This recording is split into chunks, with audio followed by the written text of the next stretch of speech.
Good evening. The city is cutting a busy stretch of Central down to 2 lanes in each direction to cut down on dangerous driving. It's the latest so-called road diet in Albuquerque as the city tries to tame driving problems without increasing traffic enforcement. Here's News 13's Jamie Seymour with that story. Dean, Jess, a mile-long stretch of East Central has lost a lane in each direction. The same changes could be coming to an even busier part of Central in the near future. Central Avenue is slimming down. We have half the traffic that we used to have.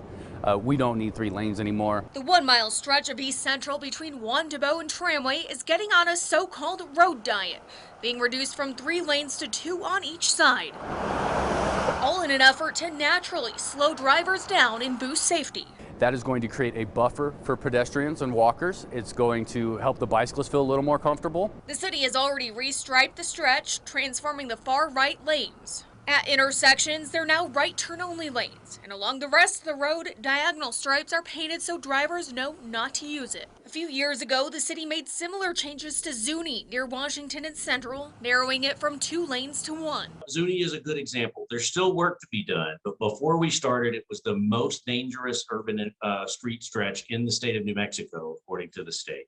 Since we've done the improvements, we've cut crashes by more than half and pedestrian fatalities by more than half. City Councilor Pat Davis says these wide stretches of road tend to also have few places to cross. And with heavy pedestrian traffic, reconfiguring them could give people more time to cross safely. The closed off lane also now gives room for the city's rapid ride buses to stop without causing a traffic hiccup. And there's a lot of residents that walk there, so the buses are very busy, right?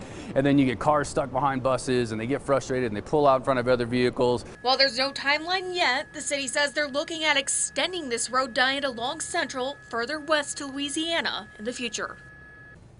The city hopes these changes will also help a lot of the local businesses along that corridor, primarily RV companies that need that extra buffer of space when entering and exiting the road. Back to you. All right, Jamie, thank you.